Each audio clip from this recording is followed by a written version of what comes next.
Assalamualaikum warahmatullahi wabarakatuh. Bismillahirrahmanirrahim. Nahmaduka ya ghafuru ya syakuru. Masalli wa sallim barik ala sayyidina maulana Muhammadin wa ala alihi wa sahbihi asma'in nama ba'du. Kita tidak bosan-bosan cerita ini karena ini khazanah kita. Di kitab Nailul Ma'mul itu, di kitab Usul Fiqih, saya berkali-kali cerita ini karena ini untuk menunjukkan bahwa Quran itu liqaumi ya'qilun, liqaumi yatafakkarun. Ada seorang kiai, seorang ustadz, kiai dulu itu emang orang soleh, alim terus jadi kiai. Kalau kiai sekarang tuh macam-macam, nganggur terus ingin jadi kiai, terus daftar gitu. Ada lowongan di yayasan, masuk ingin jadi ustadz, karena dengar ada gajinya. Dulu tuh ada seperti itu, udah. Makanya dulu tuh kalau ustadz kiai pasti soleh karena dia alim terus ingin orang lain tuh mendapat ilmunya. Kalau sekarang nggak ada yayasan sehat, guru gajinya sekian. Yang nggak ingin jadi ustadz tuh daftar. Karena ada gaji, apalagi ada kabar, ada gaji, ada mes, ada wah yang daftar banyak ya. Tapi mentalnya ada kiai sebetulnya. Ya kalau sampean tanya itu baik bagus ya setengah baik. Ya maksudnya setengah baik ya ada baik ngajar itu kan baik. Tapi setengah saja karena motifnya itu nyari gaji, bukan ingin mencerdaskan umatnya Rasulullah SAW.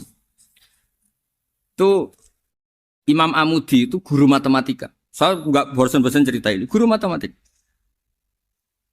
Muridnya sampai takut ini masuk surga ndak. Kiai kok ndak ngajarin istighosa atau tahlil malah ngajarin apa? Matematika. Beliau meninggal terus muridnya tanya, "Ma fa'alallahu bik?" Kira-kira gitu. Apa yang dilakukan Allah? Allah nyambut Anda gimana? Terus kata Imam Amudi, bagus saya disuruh ngajar malaikat. Karena malaikat kan tidak pernah kayak anak begi gini ngaji gini. Malaikat itu tidak pernah ngaji. Dia iman saja karena tahu surga, tahu neraka, terus iman gitu aja. Jadi imannya malaikat itu nggak keren kita. Imannya loh ya. Loh itu yang ngendikan Nabi loh, tidak saya. Nabi pernah tanya sama sahabat, iman yang paling keren siapa? Jawabannya sahabat malaikat. Ya enggak, karuan malaikat iman. Dia yang tahu surga neraka, tahu segalanya, masa ada imannya pasti iman lah katanya. Terus ya para sahabat engkau iman ya wajar kan menangi saya, nemuin saya. Yang hebat itu orang-orang yang tidak melihat saya, tidak saya didik tapi tetap iman. Karena dididik akal, ya tadi dididik Quran, apa dididik Quran. Sama siapa? Teks bahasa Arabnya masang. Terus Imam Amudi kata Allah, suruh dia ngajarin para malaikat cara menemukan saya. Malaikat dikumpulin terus Imam Amudi disuruh ngajar. Sama singkat kata-katanya Allah di mimpi itu. Istadilla ala wahdaniyati. Bihadrati malaikati. Tolong ajarkan cara menemukan saya padahal Anda ini manusia yang tidak melihat saya. Anda di Jakarta kan hanya gedung-gedung. Paling jadi khayal terus nikmat lah Anda ikut punya tapi ikut nikmati. Orang desa-desa kalau ke Jakarta itu pokrol. Wah di Jakarta tuh gedungnya tinggi-tinggi, tidak kayak kampung sini. Lu udah ikut punya, ikut bangga. Di Jakarta orangnya cantik-cantik, tidak kayak orang sini. Padahal dia ya tidak dapat orang cantik gitu. Jadi Allah tuh saking pinternya, miskin-miskin ya bisa berkhayal dan bahagia. Nah, itu alhamdulillah betul. Akhirnya itu apa ini anak-anak begini saya tak niati ngajar standar anak-anak akademik. Terus pertama yang diajarkan hanya bilang gini, sama siapa teksnya? Ya malaikat wahai para malaikat. Terus beliau bilang, nisbatus naini wassalasah ila malanihayatalahu nisbatul far'i ilal asli. Angka itu jumlahnya berapapun, 2, 3 sampai triliunan. Semuanya itu nisbatul far'i ilal asli. Binisbat ilal wahid nisbatul far'i ilal asli. Angka 2 ya cabangnya 1, 3 cabangnya 1, 1 triliun ya cabangnya 1. Tetap yang asal usul adalah angka 1. Itu nangis semua malaikat. Cara Jawa itu mandekman kue iman kaya imanku. Makanya imannya umat Rasulullah SAW itu PD-nya yakinnya kayak imannya malaikat. Kalau Tuhan itu 1. Karena angka agak bisa dimulai kecuali dengan angka 1. Makanya nisbatus naini wassalasah ila malanihayatalahu iku nisbatul far'i ilal asli. Semuanya itu nisbatnya cabang ke induk. Berarti semua alam raya ini tetap asal usulnya 1. Yaitu qul huwallahu ahad. Nah, itu namanya akal. Umatnya Rasulullah itu ditinggali mukjizat akal lewat panduan Quran sehingga meskipun kita tidak menangi Rasulullah, tidak menangi sahabat, kita tidak tahu malaikat Jibril, tapi cara iman kita ini tidak kalah keren. Yakin hakul, yakin. Terus kedua, gambar. Kamu gambar rumah, gambar hewan, gambar apa saja, mesti dimulai satu titik. Entah gambar kamu bagus, entah jelek, tetap dimulai satu titik. Nah, titik ini namanya nuktotul wujud. Semua alam raya dimulai dari satu titik, yaitu nuktotil wujud. Makanya Quran dimulai bismillah, dan bismillah itu dipilih sama Allah pakai pertama ba itu ada titik. Itu kata semua ulama, itu titik itu singkatan dari bi kana makana wa bi yakunu mayakun. Karena saya semuanya ada. Bi itu karena saya. Jadi makanya santri-santri beki, tidak usah bayangkan kamu jadi wali terus bisa terbang ke Mekah, tidak usah.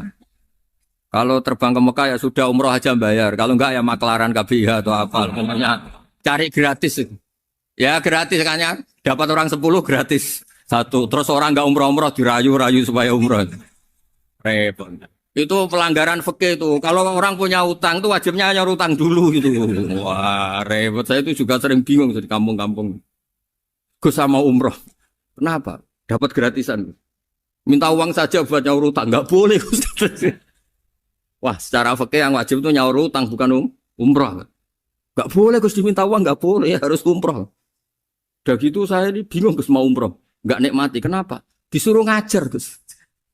Repot semua kalau ibadah mergawe ya jadi bingung semua. Ya saya mohon anak-anak BK semua yang seneng Quran itu harus seneng sampai kayak saya sehingga tahu mencari Tuhan dengan cara tauhid yang berbasis akal. Itu sedzahir imannya malaikat. Jika di klasmen iman itu manusia ulul ilmi, kita-kita yang nekuni ilmu itu nomor 1 prakteknya. Karena nomor 1 itu Allah karuan kan, syahidah wa, Allah kan gak tertandingi, syahidah wa annahu la ilaha illallah, terus wal malaikatu. Malaikat kan karuan karena langsung menyaksikan surga, dan ketiga apa? Wa ulul ilmi. Berarti prakteknya kan nomor 1. Kalau kompetitornya semuanya manusia, ulul ilmi nomor berapa? 1 kan? Nah nomor 3 kan dari Allah, malaikat, ulul ilm. Berarti kalau kompetisinya antar manusia nomor berapa? 1 kan? Nah kenapa ulul ilmi di nomor 3 kan tapi dari Allah, malaikat, ulul. Kerennya kayak apa? Karena cara iman ulul ilmi itu enggak ada ragunya sama sekali. Kamu ragu enggak kalau 2 itu cabang dari 1, asalnya 1? Enggak pernah ragu kan? Semua gambar seruat apapun dimulai dari 1 titik. Ragu enggak? Enggak kan? Nah, imannya umatnya Nabi karena dipandu oleh Quran itu seyakin itu, sehakul yakin itu. Nah, itu terus Jubair bin Mut'im jadi iman. Am khuliqu min ghairi syai'in am humul khaliq. Terus kata Allah lagi, kalau kamu tidak percaya saya yang bikin langit bumi ya gampang dong, kamu saja yang ngomong kalau kamu yang bikin. Paling orang sepakat kamu stres. Terus hanya ayat gitu, am khalaqus samawati wal ardh. Kalau kamu tidak yakin Allah yang bikin, ya silakan Anda klaim saja kalau kamu yang bikin langit bumi. Bala yuqinun. Kamu juga gak mau kan dibilang stres. Ya, ini ngaji ilmu dulu, nanti bagian terakhir ijazah. Bismillahirrahmanirrahim. Ini riwayatul Bukhari. Haddatsana Abdullah bin Yusuf, haddatsana Les, haddatsana Sa'id al-Maqburi an-Nabi Hurairah radhiyallahu anhu qala an-Nabi sallallahu alaihi wasallam. Ma minal anbiya'i nabiyyun illa qad u'tiya minal ayat ma mithluhu amana alaihi al-bashar. Wa innama kana alladhi utituhu wahyan awhahu wa ilayya fa arju an akuna aktsarahum tabi'an yaumal qiyamah. Dados kita tahu semua nabi itu punya mukjizat. Ya, semua nabi itu punya apa? Mukjizat. Mukjizat itu hal yang luar biasa yang memastikan manusia itu tidak bisa menyainginya atau menandinginya. Dan rata-rata mukjizat Nabi dulu itu fisik. Misalnya ontanya Nabi Soleh itu kan onta tapi keluar dari batu, itu kan aneh. Aneh sekali. Atau tongkat Nabi Musa bisa simsalabim mengeringkan laut apa? Merah. Semua Nabi itu punya mukjizat dan semuanya berbentuk fisik. Kecuali mukjizatul Rasulullah Shallallahu Alaihi Wasallam itu berupa Al-Quran. Al-Quran itu konsep ilmiah. Terus kata Rasulullah SAW, tapi saya karena Quran itu justru berharap pengikutku besar dan sampai hari kiamat. Sekarang kita logika ya. Andekan kamu punya tongkatnya Nabi Musa. Kalau kamu suka uang, kepikirannya dijual apa dipakai? Kalau kamu suka uang, dipakai. Kalau kamu ahli suudon itu pikirannya ndak, ini asli ndak. Karena yang melihat di Turki itu ya sebagian gitu. Kalau yang suka perdukunan itu bayangkan tuh miliknya. Mungkin dipakai ngakali orang atau apa, pokoknya bayangkan tuh miliknya. Kalau yang kolektor pikirannya itu nanti ini laku berapa. Tapi kalau peneliti mungkin pikirannya itu ini asli apa enggak? Bukti aslinya apa? Repot lah. Lagi pula kalau kamu punya utang terus mau apa? Istri kamu marah mau apa? Kalau pakai tongkat. Nah, beda dengan mukjizatnya Quran itu semuanya apa? Ilmiah. Orang yang sedang harmonis dengan istri bisa pakai ayat di antara ayat-ayat Allah itu apa? Wa ja'ala bainakum mawaddatan warahmah. Nanti kalau ditakdir cerai, saya tidak menyarankan cerai. Kalau ditakdir cerai, itu masih dimotivasi sama Allah. Wa iya tafarraqa yughnillahu kullam min sa'ati. Jika suami istri itu cerai, jangan-jangan suaminya dapat istri lebih baik, istrinya nanti dapat suami lebih baik. Jadi yang masa lalunya dianggap prahara. Kan banyak orang suaminya meninggal ketika nikah lagi ditanya, kangen sama suami pertama, alhamdulillah ini lebih baik. Padahal suaminya yang meninggal itu berharap istrinya ini kangen, ternyata dia sudah syukur dapat suami yang lebih baik. Jadi Quran itu menunggui kita ila yaumil qiyamah. Kita tidak bunuh diri, itu ya barokahnya Quran. Karena problem apapun kita dinasihati sabar, dinasihati sabar. Kan nggak mungkin kamu pegang tongkatnya Nabi Musa, punya masalah apa saja ngelihat tongkat, bisa apa tongkat. Tapi kalau Quran kan nasihat, solusi. Makanya Nabi berharap dengan Quran ini, saya berharap pengaruh saya, pengikut saya terbanyak ila yaumil qiyamah. Terus beliau dikomentari begini sama, ini Fathul Bari, sarahnya Bukhari. Al-muradu anna mu'jizatil anbiya inqaradat binkiradi a'sorihim. Falam yushahidha illa man hadaraha. Problem mukjizat nabi-nabi dulu itu kan fisik.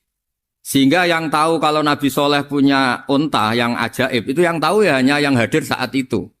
Yang tahu kalau tongkat Nabi Musa bertuah, itu juga yang tahu hanya yang hadir saat itu. Selebihnya tahu tongkat ya di museum. Tapi kalau Quran menjadi solusi, menjadi panduan, menjadi pegangan itu ila yaumil qiyamah. Kita beri contoh ya, Quran panduan yang paling gampang misalnya begini. Dulu ini cerita ya. Dulu itu ada orang kafir cerdas namanya Jubair bin Mut'im. Itu saking pinternya dia, pinter juga tokoh. Itu sebagai delegasi pembebasan Asra Badrin. Jadi tawanan-tawanan perang Badar itu mulai dulu ya ada negosiasi mau dibebaskan. Terus orang-orang kafir ini menugaskan namanya Jubair bin siapa? Mut'im. Ini ada di Bukhari. Karena ini ngaji di Jakarta, kalau orang nggak tahu hadis juga tanya ini sahih enggak itu. Wong nggak tahu kok tanya itu aneh. Padahal kalau dibodoni itu ya nggak tahu. Tapi ya tetap tanya, hadisnya ini sahih enggak. Ini kata kiai apa kata nabi ini ya. Memangnya kata nabi kamu dengar kan ya lewat kiai. Memang. Setelah itu Jubair itu datang ke Medina. Dengerin, datang ke mana? Medina. Kemudian dengar Nabi baca Wattur pas sholat maghrib. Jubair karena Nabi dulu gak ada hotel, gak ada pondok ya. Pondoknya Nabi hanya sufah itu. Nabi baca maghrib, bukan diskusi, bukan debat. Baca Wattur wa kitabi mastur firrokim mansur wal baitil ma'mur wasaqufil marfu wal bakhril masjur. Terus itu. Kemudian sampai pada titik ayat am khuliqu min ghairi syai'in. Masa manusia atau alam raya yang maujudat, yang nyata, yang wujud, nyata. Kemudian asal-usulnya itu ketiadaan. Ini kan hadhil alam maujud, alam ini kan nyata. Masa sesuatu yang nyata, penciptanya itu tidak nyata. Jadi gak mungkin ada faham nihilisme. Kalau faham nihilisme berarti melahirkan teori begini. Al-adamu yakhluqu maujudan, sesuatu yang tidak ada, menciptakan yang... Itu kan akal gak bisa nerima. Kalau sesuatu ini ada, penciptanya pasti ada. Terus Akhirnya Jubair bin Mut'im itu simpuh di depan Rasulullah terus bilang, "Ya Muhammad, kada qalbi ayatir." Hampir saja hati saya terbang. Kalau riwayatnya Imam Ahmad, faka'an nama sudi qalbi, hati saya ini hancur. Semua teori yang saya bawa untuk ngelawan kamu sekarang luluh semua, hancur semua. Yang benar adalah teori Anda bahwa Tuhan itu satu dan Tuhan itu ada sebelum semua makhluk. Coba kalau Nabi Muhammad ada Jubair bin Mut'im terus menyembunyikan tongkat dekat mihrab. Terus dilihat ini apa. Paling pikirannya ini dari kayu apa. Terus yang bentuk tongkat itu tukang pemahatnya siapa. Kok kurang keren kalau di Blitur gimana ya. Kan malah panjang. Kira-kira kalau mukjizat itu dari tongkat itu malah panjang. Panjang lah pokoknya. Panjang. Lagi pula kamu coba kan gak ngarah mandi. Itu yang mandi kan nabinya bukan tongkatnya. Coba tongkatnya Nabi Musa coba anak-anak beki itu.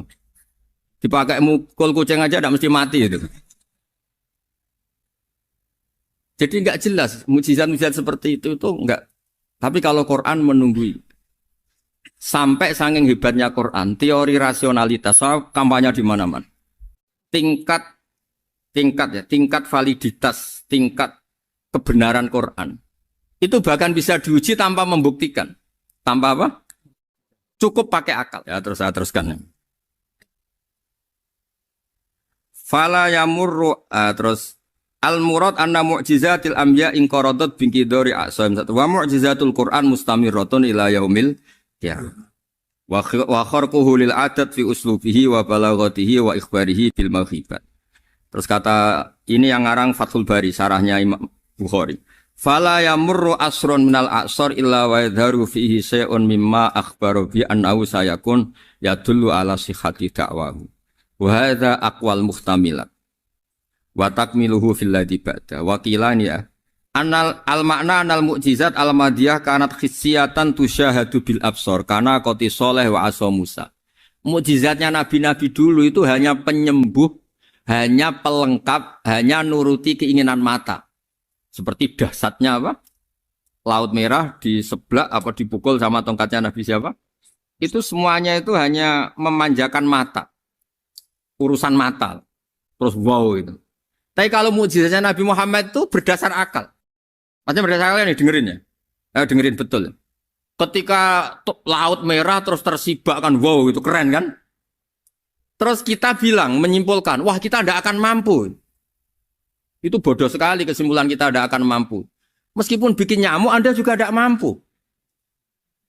Loh untuk memutuskan tidak mampu saja kok sampai pertunjukan seperti itu tuh laopo, cek goblok gitu. Nah kalau kita karena umat yang pinter untuk memaksa kita nggak mampu, Allah bilang Inna wa la yastahi ayadriba mathalam ma ba'ud. Kita melihat nyamuk langsung berkesimpulan tidak mampu. Saya berkali-kali cerita nyamuk itu sudah kecil, masih punya urat, uratnya kayak apa? Masih punya kuman, kumannya seberapa? Ya enggak.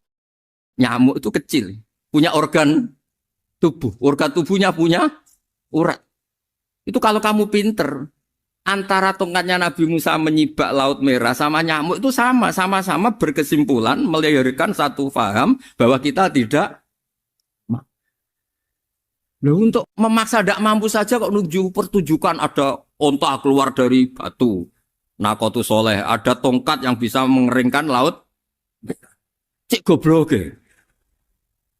Lah kita alhamdulillah ada jenis goblok yang seperti ini. Untuk ikrar bahwa Allah itu hebat ala kulli syai'in, cukup lihat nyamuk. Kagum kan? Sudah tidak usah bikin hidup. Saya berkali-kali mencontohkan. Para pemahat tak suruh bikin patung gajah itu mampu. Tak suruh bikin patung nyamuk kalau bisa. Nyari materi dari apa coba? Gampang mana bikin patung gajah sama patung nyamuk? Gajah, makanya Allah bikinnya contoh itu untuk ijaz itu pakai nyamuk, bukan pakai gajah. Itu kalau ustadz-ustadz yang agak jorok malah contohnya nyamuk, Gus. Itu kecil. Itu kayak apa? Di dalamnya dia hamil. Itu anaknya kecil lagi, telurnya kecil lagi, itu gimana itu cara bikin itu? Makanya di sini ada kitab Itqon, itu komentarnya itu lucu. Ini kitab Al-Itqon karangannya Imam Suyuti. Ini persis komentar saya tadi yang. Kata Imam Suyuti, pengarang kitab Itqan, wa ya imma khissiyah wa imma akliyah. Jadi mukjizat itu ada yang fisik, bisa dilihat indra, panca indra, bisa dilihat akal. Wa aktsaru mu'jizati Bani Israil kanat khissiyah li baladatihim. Bilada itu goblok. Wakil lati basoirihim. Dasar wong goblok. Mukjizat itu ngenteni sing wow. Maksudnya dasar untuk ngakui Allah hebat saja kok nunggu hal-hal yang seperti itu. Paham ya? Mergo likil lati napa aklihim. Wa aksaru mu'jizati hadil ummah akliyatun li farati dzakaihim wa kamali afwahihim. Dan mukjizatnya umat ini semuanya berdasar akal karena sudah cerdas. Jadi andaikan kita melihat tongkatnya Nabi Musa menyibak Laut Merah dengan melihat nyamuk, kesimpulan kita sama. Sama-sama wow, sama-sama keren, sama-sama memastikan kita tidak mampu. Makanya terus Quran menerangkan ya wa ma min dabatin fil ardi wala ta'iri yatiru bi janahihi illa umamun amsalukum. Jadi keseharian kita lihat burung kok terbang. Itu sudah ayatun min ayatillah. Paham ya? Dados niki kudu bangga ditunggoni napa Quran, nggih ditunggoni napa Quran. Wa mu'jizatul Quran tusyahadu bil basirah fayakunu mayatabi'u li ajlihi aksar. Terus li annal ladzi yusyahadu bi ainir ra'si yang qaridu bin qiradi musyahidi. Sesuatu yang tampilan dahsyatnya itu disaksikan mata, maka itu bisa habis. Era tongkat Nabi Musa seperti itu habis enggak? Bisa mengeringkan Laut Merah habis kan? Tapi era mukjizatnya Quran ila yaumil qiyamah. Ya contoh sosial, saya kembali lagi ke sosial. Kamu punya teman awet atau punya istri awet, itu konsepnya ya wal kadhiminal ghaidh, agak gampang tersinggung. Coba kalau kamu setiap tersinggung putus, setiap tersinggung habis, kamu tidak punya teman, tidak punya istri. Sampai kita awet seperti ini, kalau kecewa ya wal kadhiminal ghaidh, ngempet. Termasuk saya ini, biasanya ngaji khusus terus baca gini ya kecewa. Tapi barokahnya diwarai Quran wal kadhiminal ghaidh, ngempet Gus, ngempet. Terus kecewa sama teman, kenapa tidak putus? Karena wal afina aninna, sudah kalau kecewa maafkan. Coba kalau kita kecewa presiden demo, kecewa menteri demo, kecewa orang tua minggat. Ya kalau dicari, kalau tidak kan malu. Saya itu punya teman tak tanya, kecewa gak sama bapak itu. Kenapa tidak minggat? Malu. Kenapa malu? Takut gak dicari. Itu orang tuh paling malu itu kalau keluar dari rumah gak di. Saya punya teman lagi, saya ini takut mati Gus. Kenapa? Takut istri saya tidak nangis Gus. Itu kematian terburuk itu kalau mati tahu istrinya ada nangis, itu malu betul itu. Makanya jangan mati, pokoknya pastikan orang sekeliling ada nangis itu baru berani mati, kalau enggak jangan. Ya jadi mukjizatnya Nabi itu luar biasa. Nah ini terus saya teruskan ya, makanya mukjizat terbesarnya Nabi adalah Al-Quran. Karena Al-Quran itu cerita tentang hukum-hukum akal, cerita tentang logika-logika peradaban. Misalnya logika peradaban, contoh paling gampang. Di Quran itu ada sekian ayat yang Allah cerita peradaban. Misalnya wa ahsinu innallaha yuhibbul muhsinin. Itu dikutip, terus kemudian disimpulkan dalam peradaban. Kata Sayyidina Ali karramallahu wajhah ngendikannya gampang. Ahsin man syi'ta takun amira. Kamu berbuat baik saja sama seseorang, maka otomatis kamu akan jadi pemimpinnya. Ada orang nggak tamat SD, nggak tamat papa, gobloknya minta ampun. Tapi karena gaji seorang pakar, kamu tak gaji 1 bulan 1 miliar, perusahaan saya jadikan besar. Itu dikongkan ngalor ngidul ya nurut. Hanya karena dia ihsan. Terus wastaghni amman syi'ta takun nadhira. Saya ulang lagi. Wastaghni amman syi'ta takun nadhira. Dan kamu jangan butuh orang lain, siapapun dia, maka kamu akan setara. Misalnya ada menteri orang antri mau salim, tapi kamu tidak butuh, kan tenang saja. Tapi kalau kamu butuh, habis kamu. Ya kan? Kamu tidak butuh seseorang, maka kamu posisinya akan setara. Kamu harus sopan karena punya utang jasa. Kalau nggak punya apa-apa kan setar. Ya enggak? Misalnya kamu jajar rektor atau jajar menteri, jajar apa saja. Kalau kamu tidak punya utang kan, kamu jajar menteri tidak punya utang. Sama jajar satpam tapi punya utang, takut mana?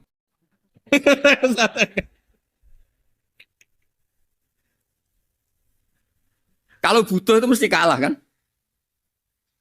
Ada pejabat misalnya nggak begitu cantik sama perempuan cantik yang kamu butuh ingin dicintai takut mak. Padahal nggak jelas orang ini pangkatnya apa. Jadi dalam hukum sosial itu kata Sidin Ali wastahni aman syi'ta takun nadhira. Kamu jangan butuh seseorang maka kamu akan setara. Terus yang terakhir wahtas ilaman syi'ta takun asiro. Asiro pakai sin.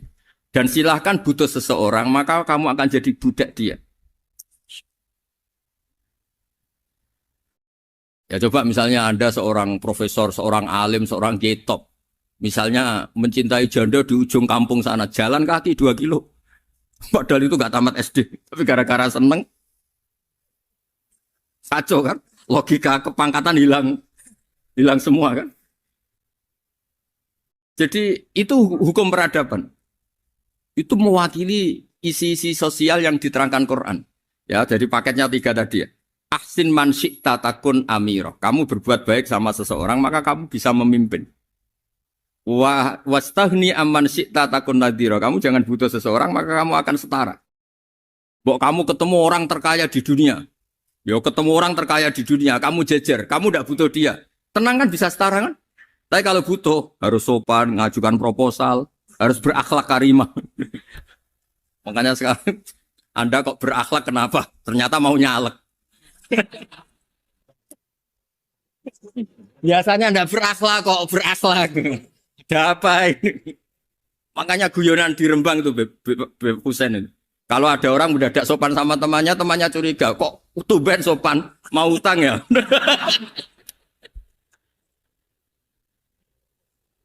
Zaman akhir itu kacau.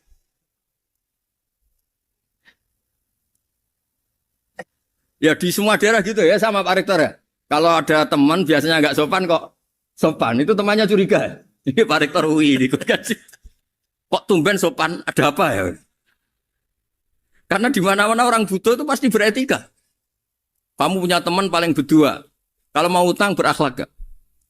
Atau misalnya kamu punya adik cantik terus punya teman berdua, kalau cinta adik kamu berakhlak gak? Biasanya nggak sama sekali nggak berakhlak. Gara-gara butuh menjadi berakhlak. Ya jadi hukum sosial itu ya kuncinya 3 tadi. Ahsin man syi'ta takun amira. Wastahni amman syi'ta takun nadhira. Terus wahtas ila man syi'ta takun asira. Kalau kamu butuh seseorang pasti kamu dibikin hina. Asir itu tawanan. Nah, Quran itu bicara sosial itu lengkap. Dan itu yang nunggui kita. Kita punya tetangga yang kurang baik, ya seneng. Punya tetangga baik, ya seneng. Kata Imam Syafi'i, saya berkali-kali cerita. Kok seneng semua Imam Syafi'i? Ya bagus lah. Kalau yang seneng saya enak lah. Dijak jagongan, dijak ngopi enak. Yang gak seneng saya, gak ngarah utang. Uang itu nak, kamu punya tetangga gak seneng kamu. Aman kan? Aman. Gak akan pinjem uang kan? Pinjem mobil. Uang gak seneng kok. Makanya Imam Syafi'i itu kalau ngedikan luar Syafi'i, diceritain orang. Ya Aba Abdillah bagian ya Aba Abdillah orang itu gak seneng kau bagus lah. Loh kenapa bagus? Waman asa'a ilaika faqat atlaqaka. Orang yang gak seneng kamu maka membebaskan kamu. Gak akan pinjam uang, pinjam mobil, gak akan ganggu waktu kamu kan gak seneng. Justru yang seneng-senengi masalah pinjam terus. Imam Syafi'i itu orang yang anggap dunia itu selesai. Ada yang cerita ya Aba Abdillah, orang yang tadi cium tangan engkau, yang hormat engkau, di luar maki-maki engkau, ngerasain engkau, ngata-ngatain engkau. Ya bagus lah. Kok bagus gimana? Berarti saya wibawa, depan saya tidak berani. Berarti saya wibawa, di depan saya tidak berani. Berarti itu makomnya sudah kulillah, sumadarhum fi khawdihim, yal'abun. Sudah dunia itu selesai, sudah agak penting semua. Nah, itu kalau kamu anak-anak bagi ahli Quran sudah ayatnya qulillah sumadarhum fi khawdihim yal'abun. Sudah lihat Allah saja agak penting, makhluk-makhluk itu dah makhluk semua agak penting, sepenting Allah. Nah kita ini ditunggoni mukjizat seperti itu. Bayangkan misalnya kita ditunggoni tongkatnya Nabi Musa. Saya ngajar di sini terus ini tongkat.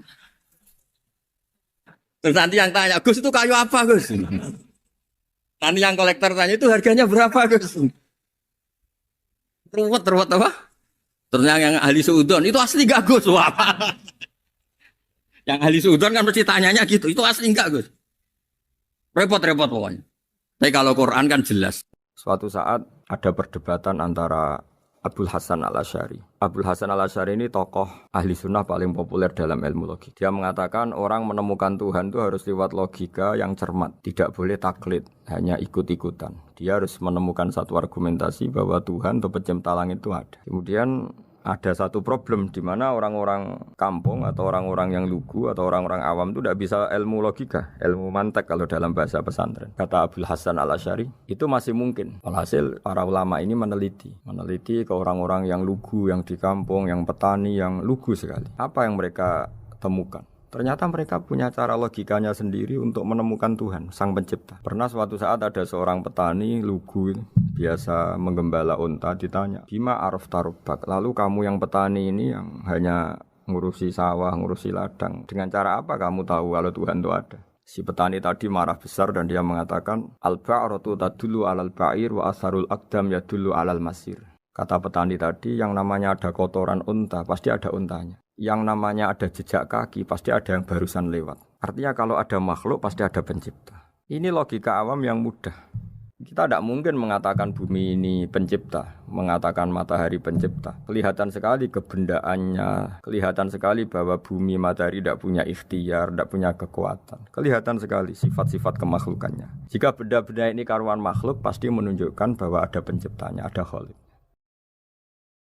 Bismillahirrahmanirrahim. Alhamdulillahirabbil alamin wassalatu wassalamu ala asyrafil mursalin sayyidina Maulana Muhammadin wa ala alihi washabihi ajmain amma ba'du. Berikut sebagai mukaddimah bahwa Profesor Zaini Dahlan berkeinginan UII punya tafsir dan terjemah sendiri.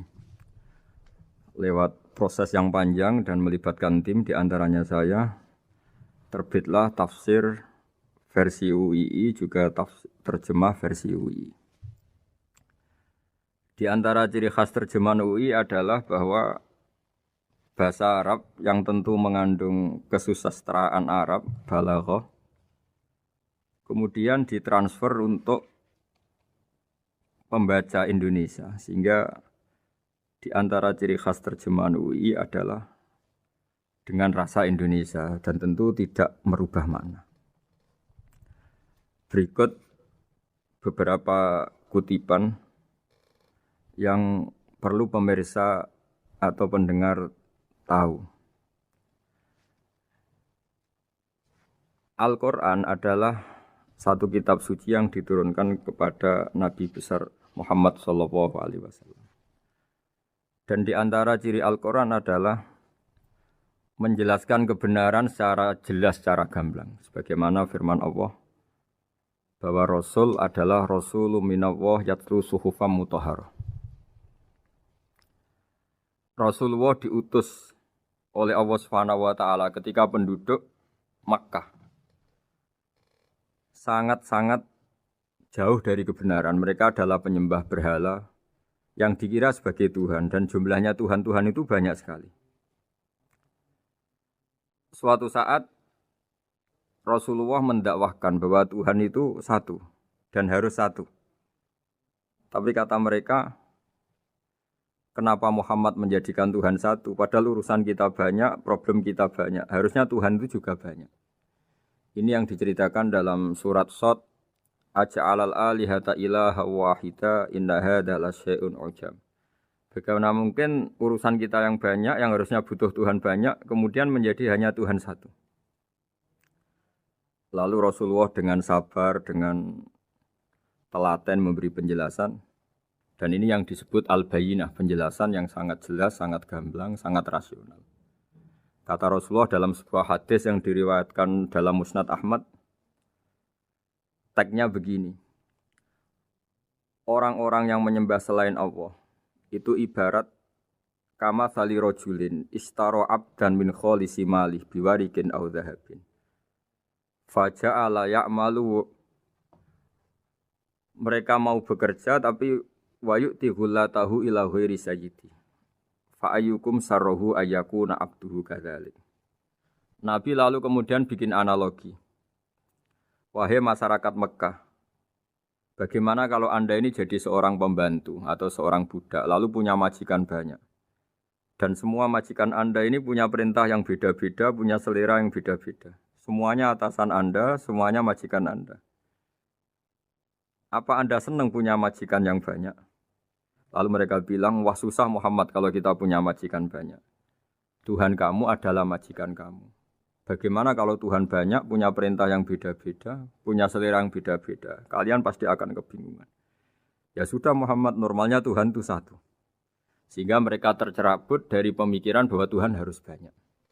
Ini yang dimaksud dalam surat Al-Bayyinah. Lam yakunil ladzina kafaru min ahlil kitab wal musyrikin munfakina hatta ta'tiyahumul bayyinah. Bahwa orang-orang kafir, baik kafir ahli kitab maupun kafir musyrik Mekah, mereka tidak pernah terlepas dari sifat kekafirannya, yaitu menuhankan banyak Tuhan, sampai datang sebuah bayyinah. Bayyinah itu argumentasi kebenaran yang begitu jelas. Setiap membawa kebenaran argumentasinya meyakinkan. Itu siapa? Rasulun minallah yatslu suhufam mutahharah, yaitu Rasul yang membacakan lampiran-lampiran suci, yaitu Al-Quranul Karim. Dengan penjelasan analogi tadi kemudian orang-orang Mekah sadar susahnya kayak apa kalau Tuhan banyak, lalu perintahnya beda-beda, seleranya beda-beda, hukumnya beda-beda. Ini membingungkan. Akhirnya mereka ngakui bahwa pentingnya logika tauhid. Nah ini yang Rasulullah ini benar-benar berstatus bayyinah. Kemudian analogi betapa buruknya kita saat menyembah selain Tuhan. Lalu Rasulullah mencontohkan sebagaimana yang saya kutip tadi dari Musnad Ahmad. Misalnya Anda punya pembantu atau zaman dulu budak. Anda beli dari harta kamu, dari uang kamu. Kemudian budak ini kerja. Yang ngasih makan kamu, yang fasilitasi kamu, toko milik kamu, semua milik kamu. Kemudian dia kerja dan hasil dari kerjanya dia dikasihkan ke orang lain. Kamu senang tidak punya budak yang seperti itu, kata Rasulullah. Wah kita semua tidak senang Muhammad. Sama seperti itu. Kamu adalah bisa makan rezeki dari Allah. Kamu nempat di buminya Allah. Kamu minum dari air yang dibikin Allah. Kemudian Anda menyembah selain Allah. Itu aneh apa enggak? Menyembah zat yang tidak memberi rezeki kamu, yang tidak bikin bumi untuk kamu, yang tidak bikin langit untuk kamu, yang tidak bikin fasilitas air untuk kamu. Aneh enggak? Semenjak itu mereka berpikir betapa buruknya mereka menyembah berhala, menyembah arca, menyembah Yesus, menyembah macam-macam. Nah ini yang disebut Rasulullah adalah orang yang benar-benar bayyinah. Ketika melontarkan kebenaran, benar-benar jelas sehingga diterima secara akal yang sehat. Karena semua akal yang sehat akan menerima agama ini disebut fitratallahi allati fatarana salihah. Bahwa agama ini agama fitrah. Orang yang normal, yang cara berpikir normal pasti menerima agama ini. UII dengan terjemahan ini dan dengan tafsir ini ingin memberi penjelasan simbol-simbol yang ada di beberapa surat. Di antara lagi yang di bab muamalat. Betapa Rasulullah itu punya logika yang benar-benar mudah diterima. Dulu orang Arab dalam bab muamalat jual beli biasa menjual kurma masih kecil, masih belum jelas jadi kurma yang baik apa enggak. Kalau istilah orang Jawa masih pentil ini.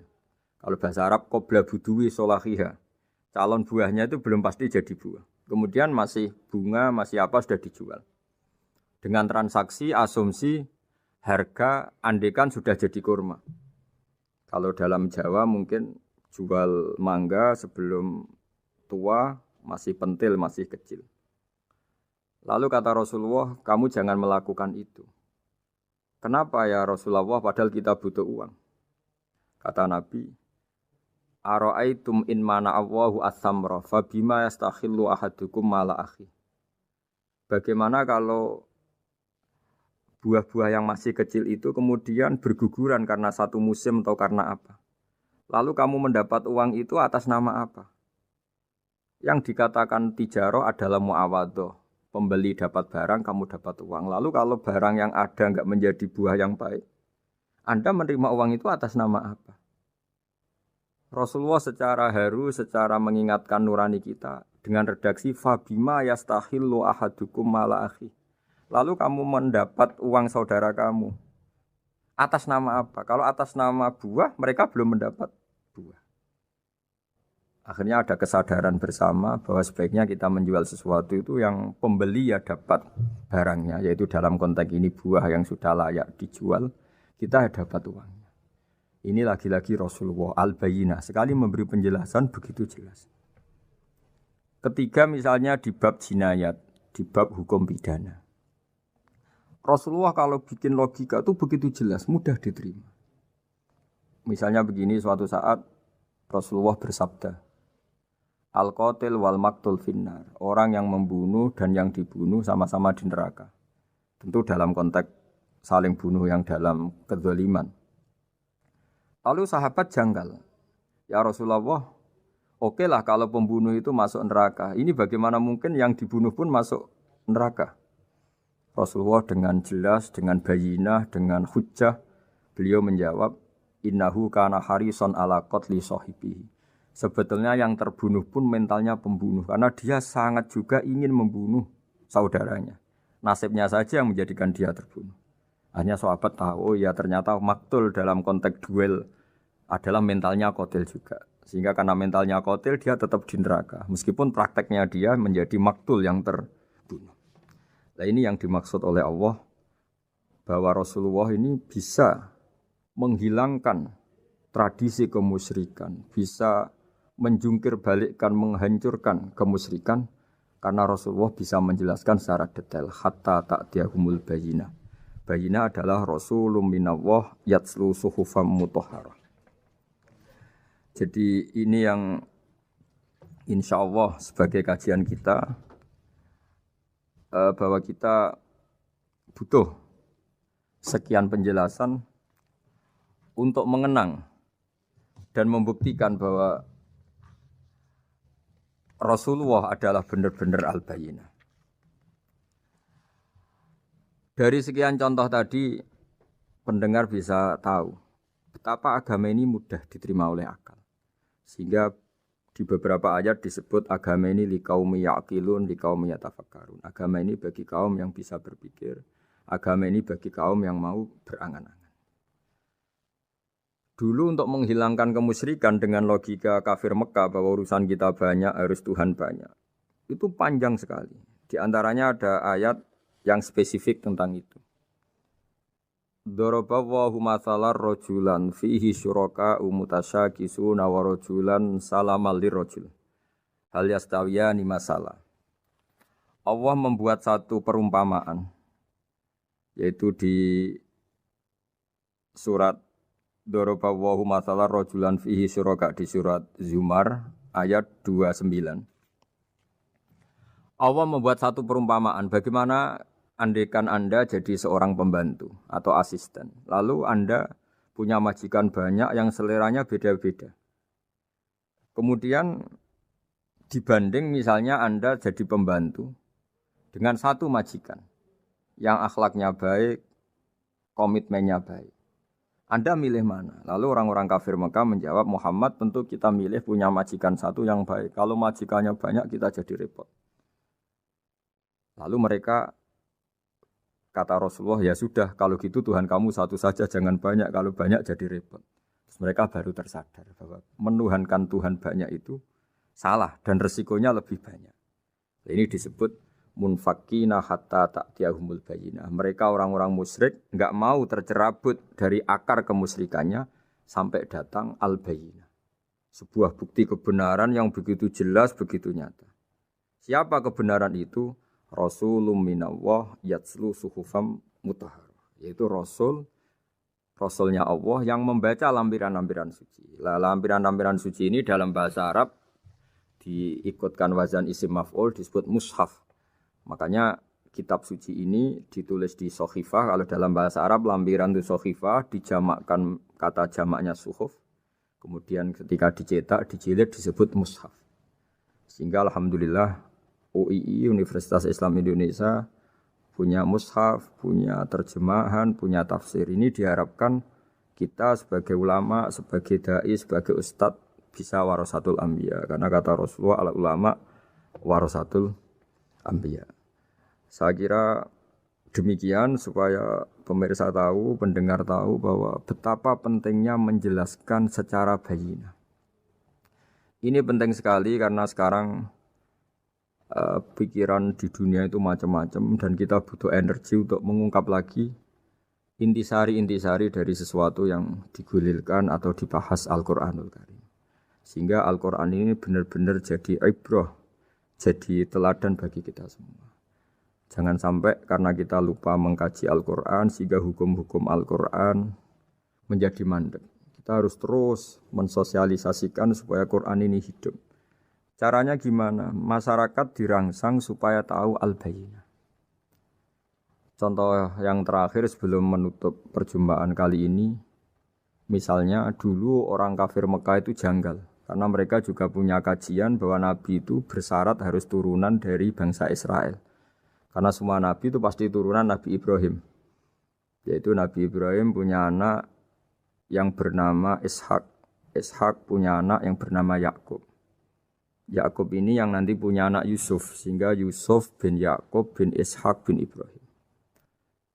Ketika nabi-nabi ini hidup di Palestina, di Yerusalem, itu kayak jadi aturan bahwa nabi itu harus turunan Bani Israel. Sehingga ketika orang-orang kafir Mekah dari kelompok ahli kitab, ketika Rasulullah Muhammad mendakwahkan diri sebagai nabi, mereka janggal bagaimana mungkin nabi dari orang Arab. Nabi itu harusnya orang Yerusalem atau orang Palestina. Kemudian Allah memberi penjelasan, fihi ayatum bayyinatum maqamu Ibrahim, bahwa Muhammad adalah turunan Ibrahim. Bukti nyata adalah di Mekah ada jejak kakinya Nabi Ibrahim, yaitu yang sekarang kita sebut maqam Ibrahim.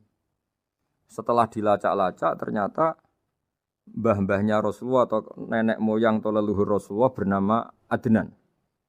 Adnan ini kata sejarah-sejarah disepakati wa adnanu bila raibin intadzawil ulumin nasabiyah ila dzabihi Ismail nisbatuhu wa muntama. Bahwa Adnan ini tertulis secara sejarah lengkap bahwa dia turunan dari Nabi Ismail.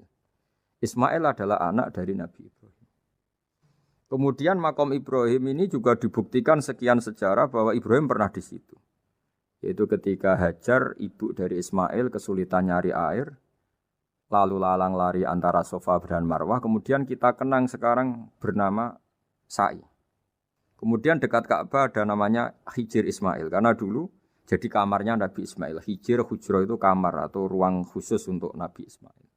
Sehingga jelas sekali bahwa Ibrahim, Ismail, Hajar pernah hidup di Mekah. Lalu lagi-lagi orang kafir Mekah yang dari kelompok ahli kitab sadar bahwa Muhammad jadi nabi layak karena dia juga turunan dari Ibrahim alaihis salam. Ini yang disebut fihi ayatum bayyinatum maqamu Ibrahim, bahwa di kawasan Mekah, kawasan Bakkah atau kawasan Hijaz jelas sekali ada jejak-jejak Nabi Ibrahim. Lagi-lagi ini bayyinah.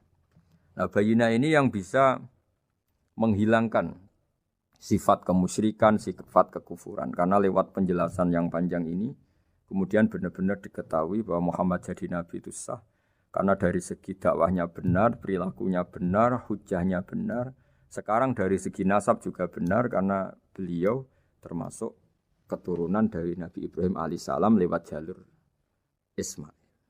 Ini penting kita ketahui dan perlu kita kaji supaya istilah-istilah di Al-Quran kita tahu. Makanya banyak istilah di Al-Quran misalnya wattaba'tu millata abai. Kita ngikuti agama leluhur kami. Di situ disebut ada Ibrahim, ada Ishak, ada Ismail, ada Yakub. Kenapa demikian pendengar? Bahwa karena agama ini butuh tradisi. Dan tradisi ini menjadi komunitas sosial. Sehingga ketika tradisi ini sudah mantap, insya Allah lewat kebenaran agama ini akan menyingkirkan kemusyrikan. Contoh paling mudah begini, Nabi itu melarang orang menyembah batu. Tapi kemudian dalam tradisi Islam sendiri ada orang sholat kemudian sujud. Yang secara zahir sujud itu mencium batu atau mencium masjid tempat kita sujud. Apalagi kita mencium Hajar Aswad. Secara kasat mata seakan-akan kita ini menghormati betul Hajar Aswad. Sehingga orang kafir mencibir. Muhammad itu aneh. Dia melarang kita menyembah batu tapi dia sendiri mencium Hajar Aswad seperti itu. Dia sendiri menyembah batu. Orang kalau sujud seakan-akan seperti itu. Tapi lewat penjelasan Nabi, bahwa kita sujud hanya kepada Allah. Kita kalau sujud baca sajadah wajhililladzi khalaqahu wa sawwarahu wa syaqqa sam'ahu wa basarahu bihaulihi wa quwwati fatabarakallahu ahsanul khaliqin. Wajah kami sujud kepada zat yang menciptakan wajah kami, yang mengasihi kita pendengaran, yang mengasihi kita pandangan. Hanya Allah saja yang ahsanul khaliqin, hanya Allah saja zat yang paling baik dalam penciptaan. Ini penting sekali saya katakan bahwa sehingga sujud kita yang seperti itu adalah simbol tawadhu. Tidak ada kaitannya dengan kita ini menyembah batu. Sehingga kita tradisikan ke anak-anak saat sujud baca subhana rabbiyal a'la wa bihamdi. Kita ajarkan mereka bahwa semua selain Allah adalah ciptaan Allah. Jadi andai kan nggak ada tradisi tauhid yang dijelaskan begitu detail. Saat kita haji bilang labbaik Allahumma labbaik, labbaik la syarika lak labbaik. Innal hamda wan ni'mata laka wal mulka la syarika lak. Ya. Setiap kita haji mengitari Hajar Aswad kita bilang nikmat semua dari Allah. Enggak ada syarik bagi Allah, enggak ada mitra bagi Allah, enggak ada sekutu bagi Allah. Sehingga karena ini kita maklumatkan, kita kumandangkan, meskipun umat Islam itu mencium Ka'bah, mencium Hajar Aswad, enggak akan disalahpahami ini bentuk penuhanan kepada Hajar Aswad atau kepada Ka'bah. Karena kita ungkapkan innal hamda wan ni'mata laka wal mulka la syarika lak. Enggak ada syirik, enggak ada mitra bagi Allah. Sehingga dari sekian talbiyahnya Rasulullah kita tahu ini bentuk pemaklumatan tauhid. Bahwa tauhid harus dikumandangkan lewat kalimat-kalimat thayyibah, lewat pemikiran-pemikiran logika hujjah bahwa Tuhan pasti satu dan yang jadi Tuhan hanya Allah Subhanahu wa taala. Karena andekan ini tidak dikumandangkan, kemudian ada ritual yang secara lahir kasat mata nyium Hajar Aswad. Nanti seperti tuduhannya orang kafir bahwa Islam itu aneh, melarang menyembah batu, tapi nyatanya ada ritual mencium batu. Sebab itu tidak menjadi aneh ketika Imam Bukhari termasuk rawi besar, termasuk hadis sahih yang meriwayatkan Sayyidina Umar atau Umar radhiyallahu anhu. Itu setiap mencium Hajar Aswad beliau berkomentar, saya tahu betul kamu hanya batu. La tadurru wa la tanfa. Tidak memberi madarat, tidak memberi manfaat. Kalau saja saya tidak melihat Rasulullah mencium kamu, maka saya tidak mau mencium kamu. Dulu di era itu ada momentumnya. Kenapa sih Umar radhiyallahu anhu atau sahabat Umar susah-susah memberi penjelasan seperti itu? Karena dulu masih ada salah paham bahwa mencium batu itu identik dengan misalnya menuhankan batu atau mendewa-dewakan batu. Sehingga Umar berutuh memberi penjelasan. Sayyidina Umar memberi begitu penjelasan detail bahwa kamu hanya batu yang tidak mandoroti, tidak manfaat.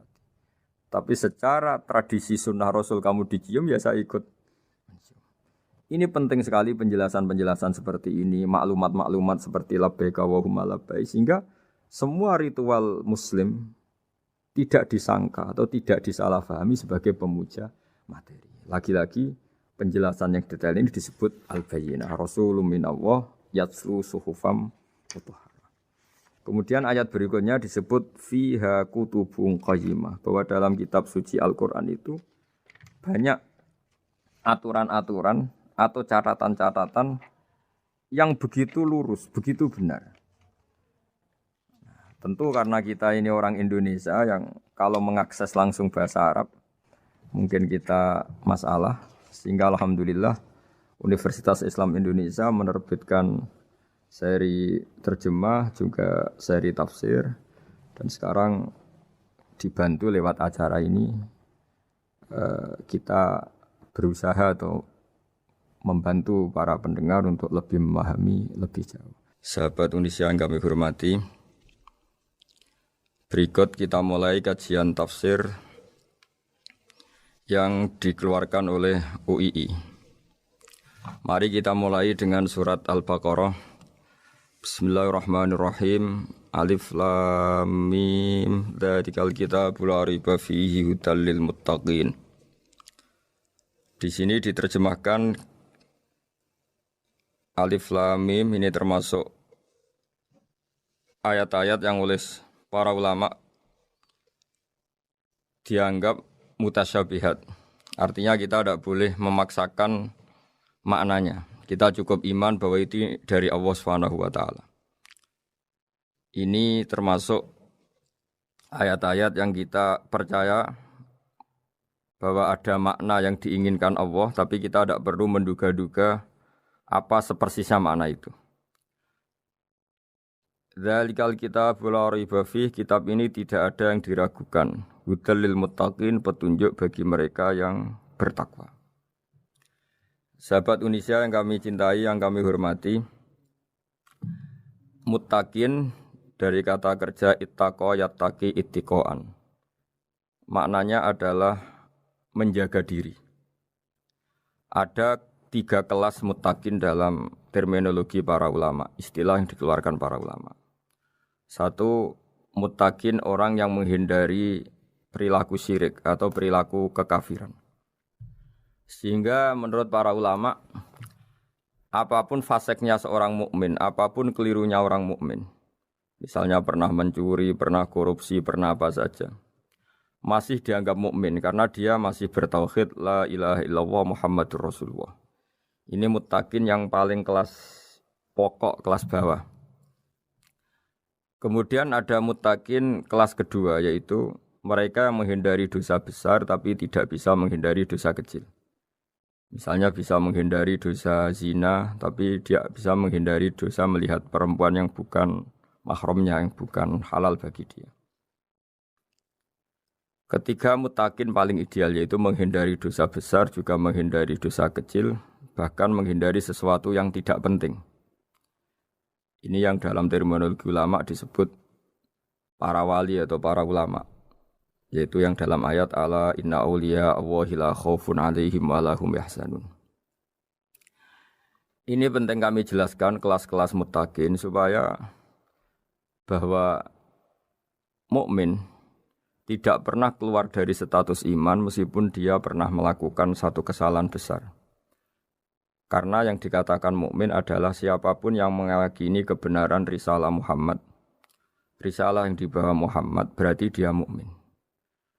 Soal dia melakukan dosa atau apa saja itu menjadikan dia fasik, tapi tidak keluar dari status mukmin. Ini yang dimaksud dalam sebuah hadis, man qala la ilaha illallah dakhalal jannah. Siapapun yang pernah melafadzkan la ilaha illallah iman, maka dia pasti nanti masuk surga. Kemudian ada beberapa pertanyaan dari para sahabat dengan masa lalu orang itu yang macam-macam, Nabi tetap menjawab meskipun dengan masa lalu yang macam-macam. Sebab itu perlu dikaji serius, sebagaimana ada yang ditafsir Sawi bahwa muttaqin itu dari kata kerja ittaqa yattaqi ittiqaan atau ittaqa yattaqi taqwan. Ini maknanya orang yang menjaga diri.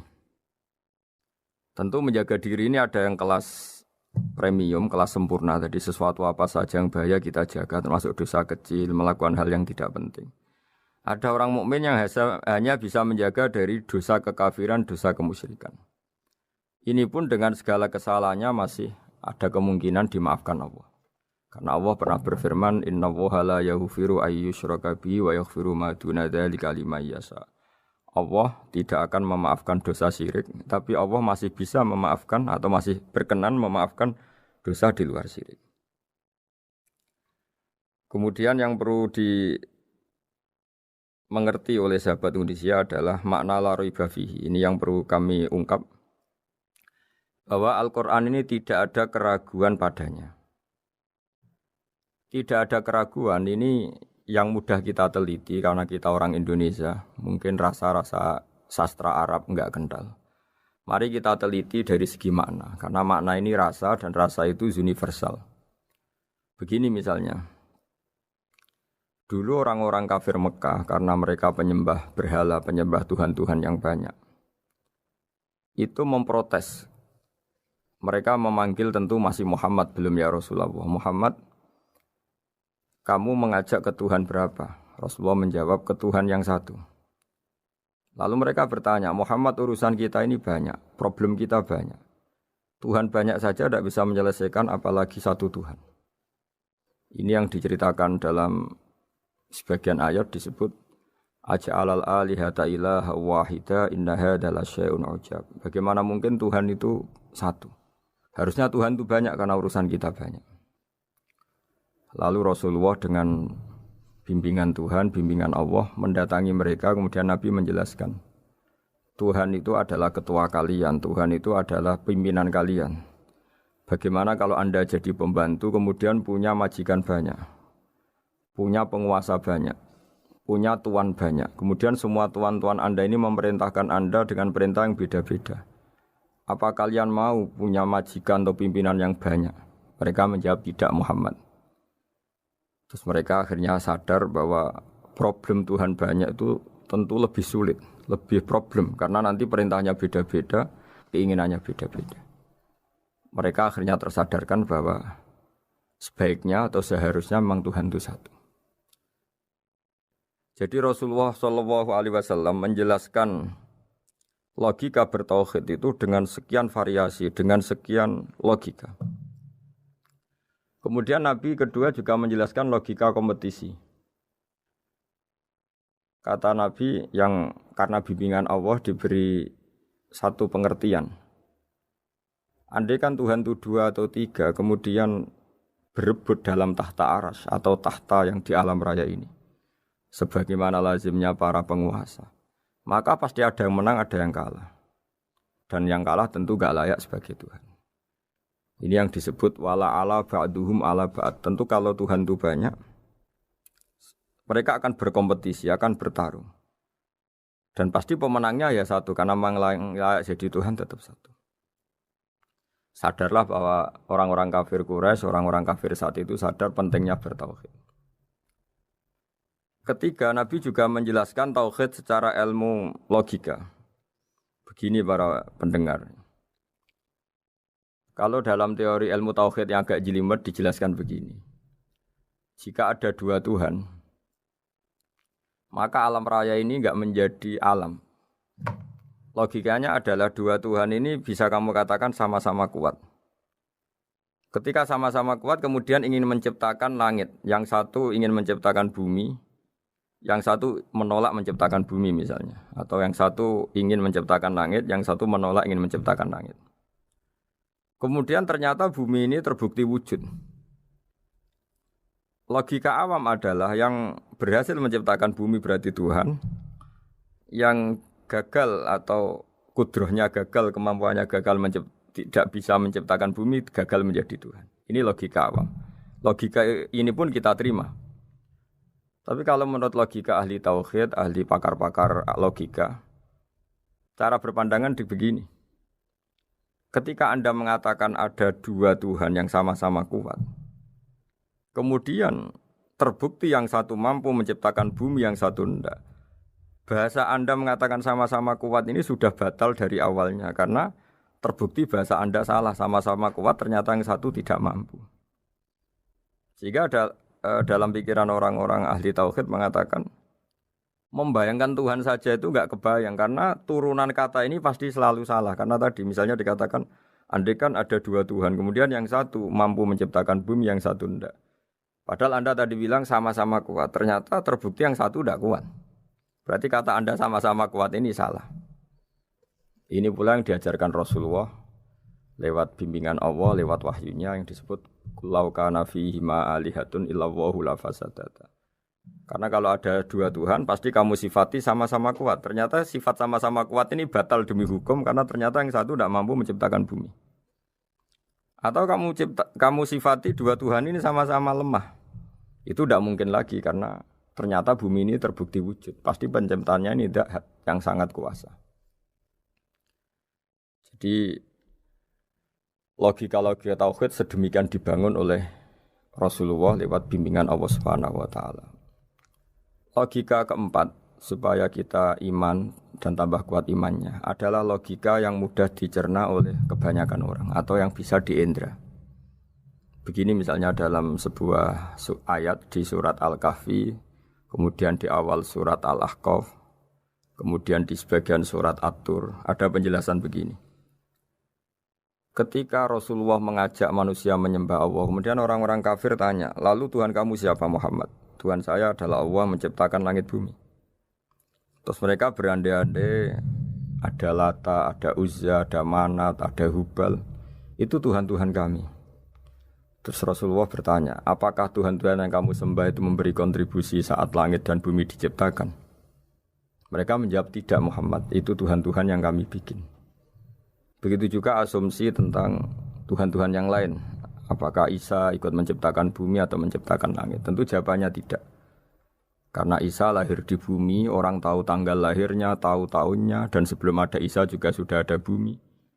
Sehingga untuk menetapkan tauhid, berkali-kali Quran tanya, Amman khalaqas samawati wal ardo, siapa sih yang menciptakan langit bumi? Siapa sih yang menurunkan air dari langit? Siapa yang mengatur ini, itu, ini, itu? Akhirnya mereka menjawab, itu semua Allah Muhammad. Begitu juga kemungkinan setan misalnya. Setan itu fisik atau makhluk atau apa saja yang tidak kita lihat. Kemudian setan itu lewat rayuannya, lewat tipu dayanya ingin disembah. Kata Allah menjelaskan ini, ma asyadduhum khalqas samawati wal ardi wala khalqa anfusihim. Kamu tidak perlu takut sama setan atau apalagi menuhankan setan. Setan itu tidak yang punya reputasi menciptakan langit dan bumi. Bahkan setan tidak bisa menciptakan dirinya sendiri. Ini menjadi pengetahuan bagi kita betapa bagi pakar-pakar tauhid, ahli tauhid, ketika setan nyatanya diusir dari surga, itu pun versi mereka. Versi mereka pun mengatakan seperti kita bahwa setan itu diusir dari surga dan ya keluar dari surga. Kalau setan itu Tuhan, tentu diusir gak mau, karena di surga itu nikmat. Ketika setan diusir dari surga, ya keluar. Dia juga jadi makhluk yang hina-dina. Berarti dia tidak punya kekuasaan, bahkan pada dirinya sendiri. Dipaksa keluar dari surga, ya keluar. Dipaksa menjadi ahli neraka, jadi ahli neraka. Dipaksa jadi apa saja juga dia akan jadi seperti yang dipaksakan. Ini menunjukkan bahwa setan adalah tahta kudratillah, tahta qahrillah, tahta satwatillah, bahwa setan pun dalam kendali kekuasaan. Makanya Allah mengatakan kamu tidak usah menyembah setan, tidak usah nurut sama setan. Setan itu lemah sekali. Karena faktanya dia tidak bisa memaksakan keinginannya. Ini yang oleh Allah disebut dalam firman-Nya inna kaida syaitani kana dhaifa. Setan itu lemah sekali. Ini perlu saya sampaikan ke para pendengar Unisia bahwa bertauhid itu ada sekian logika. Logika kelima adalah logika orang awam. Awam sekali. Suatu saat ada perdebatan antara Abul Hasan al-Asy'ari. Abul Hasan al-Asy'ari ini tokoh ahli sunnah paling populer dalam ilmu logika. Dia mengatakan orang menemukan Tuhan itu harus lewat logika yang cermat.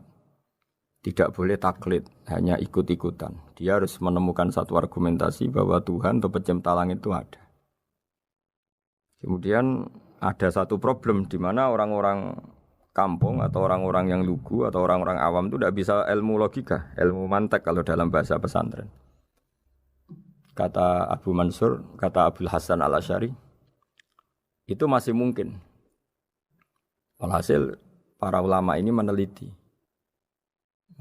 ke orang-orang yang lugu, yang di kampung, yang petani, yang lugu sekali. Apa yang mereka temukan? Ternyata mereka punya cara logikanya sendiri untuk menemukan Tuhan, Sang Pencipta. Pernah suatu saat ada seorang petani lugu, biasa menggembala unta, ditanya, Bima araf tarubak, lalu kamu yang petani ini yang hanya ngurusi sawah, ngurusi ladang, dengan cara apa kamu tahu kalau Tuhan itu ada? Si petani tadi marah besar dan dia mengatakan, Al-ba'ratu tadullu alal ba'ir wa asharul aqdam yadullu alal masir. Kata petani tadi, yang namanya ada kotoran unta, pasti ada untanya. Yang namanya ada jejak kaki, pasti ada yang barusan lewat. Artinya kalau ada makhluk, pasti ada pencipta. Ini logika awam yang mudah. Kita tidak mungkin mengatakan bumi ini pencipta, mengatakan matahari pencipta. Kelihatan sekali kebendaannya, kelihatan sekali bahwa bumi matahari tidak punya ikhtiar, tidak punya kekuatan. Kelihatan sekali sifat-sifat kemakhlukannya. Jika benda-benda ini karuan makhluk, pasti menunjukkan bahwa ada penciptanya, ada khalik. Dalam logika Badui tadi, si Badui tadi, kalau ada kotoran sapi, pasti ada sapinya. Meskipun sapinya sudah sekarang nggak terlihat, mungkin sudah jalan kemana.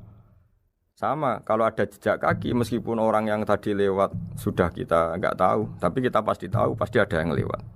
Ini yang dimaksud dalam bahasa Arab, al-ba'ratu tadullu alal ba'ir, kalau ada kotoran sapi atau kotoran unta, pasti ada untanya. Wa atharul aqdam yadullu alal masir. Kalau ada jejak orang lewat, pasti tadi ada orang lewat. Nah, semua metode ini digunakan semua oleh Rasulullah. Logika yang bagi intelektual, logika bagi kaum awam, logika bagi kaum menengah. Ya tidak awam, tidak intelektual. Semuanya digunakan. Semuanya jadi media untuk memastikan bahwa logika tauhid ini logika pilihan. Logika yang benar-benar logika. Sehingga dalam banyak ayat disebut agama ini liqaum yaqilun, liqaum yatafakkarun. Bagi kaum yang bisa berpikir, bagi kaum yang punya akal. Lalu kemudian kami teruskan alladzina yu'minuna bil ghaibi. Ini kata ghaibi bukan kayak dalam bahasa Indonesia misalnya setan atau hantu disebut barang gaib. Kata ghaibi dalam bahasa Arab adalah perbandingan atau lawan kata dari al-musyahad yang bisa disaksikan langsung lewat indera. Kita orang mukmin iman bahwa surga ada, padahal kita tidak pernah melihat surga. Kita mukmin iman bahwa neraka ada, padahal kita belum pernah melihat neraka. Ini sesuatu yang maghoba anil absor, yang mata kita tidak melihat, fisik kita tidak menyentuh. Kita pun iman. Asal sesuatu itu mansus ya, dikatakan secara eksplisit oleh Quran dan hadis. Kalau dalam bahasa usul fikih disebut al-mansus. Ciri mukmin diantaranya adalah yang paling pokok alladzina yu'minuna bil ghaibi. Iman dengan sesuatu yang enggak kelihatan. Lalu kemudian para ulama cara pandang beda-beda. Bedanya bukan karena mereka bertentangan enggak, tapi ini menurut kelas rasa yang berbeda-beda.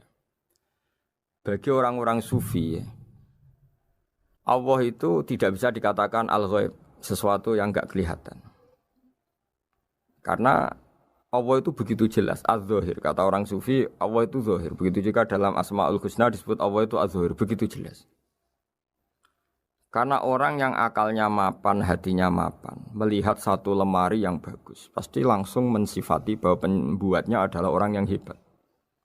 Orang yang melihat mobil mewah atau pesawat yang canggih, pasti kepikiran pertama adalah pasti pembuatnya canggih. Sehingga eksistensi pembuat pesawat itu adalah orang hebat, itu langsung tertanam ketika melihat pesawat itu hebat.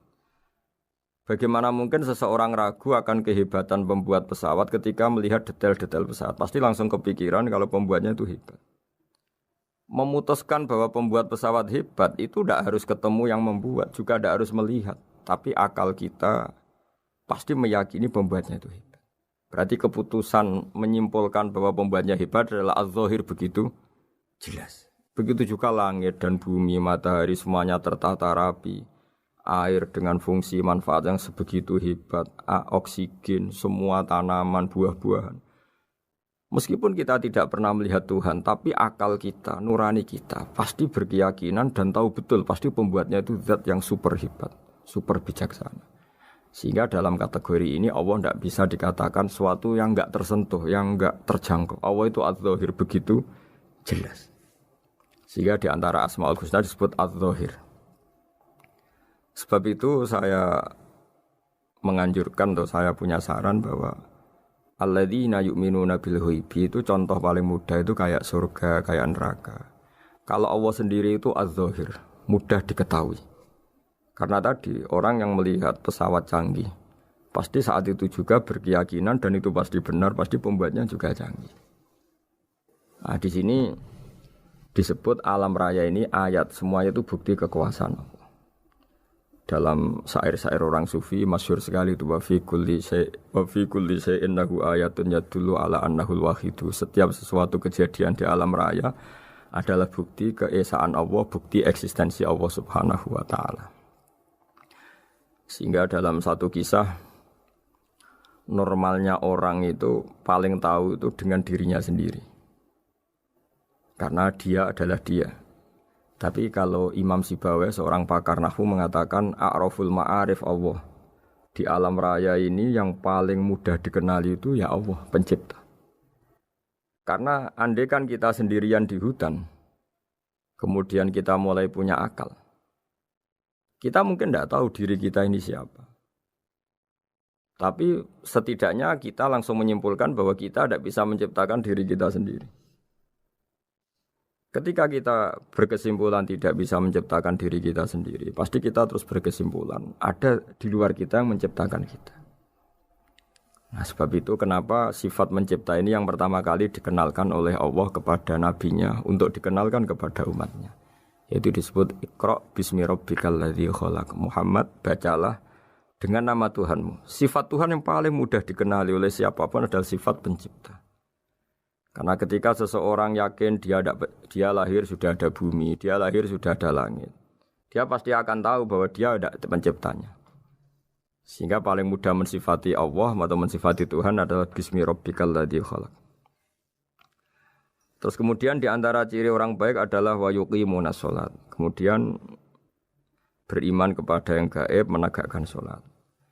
Kata menegakkan adalah dari kata menjaga aturan-aturan atau sesuai aturan-aturan salat. Kita tahu dalam salat ini ada beberapa syarat yang harus dipenuhi. Misalnya harus wudu, harus suci di tempat yang suci. Terus ada syarat-syarat dalam internal salat, dia harus baca Fatihah, harus tumakninah, macam-macam. Itu eksistensi definisi salat. Kemudian kata berdiri juga diartikan para ulama, eksistensi sholat harus diketahui secara publik, secara sosial. Karena sesuatu itu punya eksistensi kalau jadi konsensus atau diakui oleh publik. Di sini agama mewajibkan sholat jamaah. Kata banyak ulama, jamaah itu fardu kifayah, bahkan ada yang mengatakan fardu ain. Harus dijalankan orang banyak secara massal dan harus di tempat yang terbuka. Sehingga kata para ahli fikih, andaikan ada orang jamaah di dalam rumah tidak diketahui oleh banyak orang, belum mencukupi atau belum menggugurkan kewajiban jamaah. Sehingga eksistensi sholat harus diketahui secara publik. Sehingga dulu Rasulullah itu kalau sholat ya di masjid dan masjidnya terbuka. Sampai sekarang kita pun menyaksikan semua umat Islam kalau sholat di masjid yang terbuka. Sehingga dunia non-muslim pun tahu bahwa dalam Islam ada ritual, ya, ada ibadah yang bernama sholat. Hikmah kedua dengan cara terbuka seperti ini, sholat itu menjadi gak pernah rubah mulai zaman Nabi sampai kiamat. Dengan tradisi jamaah berarti kaifiyah atau cara sholat ini permanen. Bapak kita sholat ya seperti itu, imam seperti itu, anak cucu kita akan meniru kita ya seperti itu. Sehingga gak ada varian-varian yang hanya berdasar subjektivitas musolli yang sholat. Taruh saja kita misalnya jadi seorang sufi yang baru takut sama Allah atau baru usul kalau dalam bahasa sufi. Kemudian kita sholat sendiri di rumah, mungkin dengan gaya menangis, terseduh-seduh, macam-macam. Ini tentu tidak baik sebagai standar sholat. Begitu juga ada anak atau pedagang yang kesusu atau tergesa-gesa, kemudian sholat hanya sekian, 2 menit, 1 menit. Ini juga tidak baik. Meskipun itu boleh dilakukan individu-individu, tapi kalau dalam sholat jamaah, orang harus manut imam, dan ada standarnya, misalnya tumakninah itu biqadri subhanallah, jadi ada ukurannya. Ini penting saya utarakan bahwa hikmah jamaah itu bukan sekedar dapat pahala 27 kalau sendiri, dapat pahala 1 itu enggak. Tapi ini menjaga eksistensi sholat supaya ya seperti ini terus sampai kiamat. Sehingga orang Indonesia atau orang Afrika, orang mana saja, itu ketika haji atau ketika saling berkunjung di negara lain, itu enggak akan kaget dengan cara-cara sholatnya, karena seluruh dunia kaifiyahnya caranya sama. Ini semua barokah dari jamaah. Maka Rasulullah itu enggak banyak ngendikan tentang caranya sholat, beliau hanya ngendikan shollu kama ra'aitumuni usolli. Sudahlah kamu pokoknya makmum saya, nanti caranya kamu sholat sama seperti saya seperti ini. Sehingga kata menegakkan sholat adalah bisa kita tegakkan kalau kita aparat negara ya, bikin-bikin aturan supaya eksistensi sholat gak terganggu. Kalau kita seorang kultural juga mensuasanakan sholat, dan supaya kefiahnya atau caranya sholat ini benar, kita tradisikan jamaah. Sehingga anak kecil ngikuti yang besar, yang bodoh ngikuti yang pinter dengan satu cara. Itu barokahnya jamaah.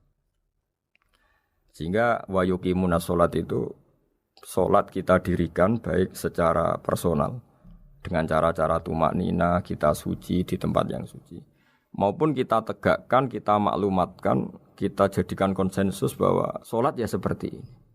Sehingga ada khayal-khayal lagi dalam Islam. Misalnya nyuwun sewu ada aliran yang mengatakan Ya kalau Tuhan itu kan enggak bebas arah, bebas tempat. Terus dulu pernah ada orang sesat sholat sampai 4 rakaat 4 arah, alasannya Tuhan itu tanpa arah. Enggak akan terjadi seperti itu. Karena ijma'nya umat Islam, konsensus umat Islam akan menolak faham yang seperti itu. Jadi saya mohon sekali, ini pentingnya jamaah. Dengan jamaah maka caranya sholat, cara meyakini madhab kiblat dan sebagainya terjaga ila yaumil kiamah sampai hari kiamat. Terus sifatnya orang mukmin lagi wa mimma razaqnahum yunfikun, dan menafkahkan sebagian rezeki yang kami berikan. Ya ini termasuk zakat, sedekah.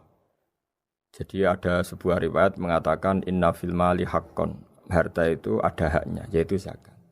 Tapi ada juga saran inna fil mali haqqon siwa zakat, di luar keharusan zakat juga ada hak-hak kita untuk memberikan sebagian rezeki kita. Taruh saja misalnya saya punya uang 10 juta. Secara nisab zakat belum sampai 1 nisab. Karena 1 nisab itu sama dengan nilai 84 gram emas. Itu kalau diuangkan, kalau 500 ribu ya sekitar 42 juta. Tapi kita sebelum punya 1 nisab pun tetap ada keharusan mengeluarkan sebagian. Yaitu tentu dalam fikih kita wajib mengeluarkan uang untuk anak kita, untuk istri kita. Itu yang wajib-wajib. Kemudian ada sosial, kita nyumbang masjid, nyumbang yatim piatu macam-macam. Sehingga kata para ulama, ciri utama mukmin diantaranya adalah melakukan zakat, baik zakat yang fardu maupun zakat yang sunat. Karena kata zakat itu dimaknai fardu sebetulnya definisi para ahli fikih untuk membedakan zakat yang wajib dengan sedekah.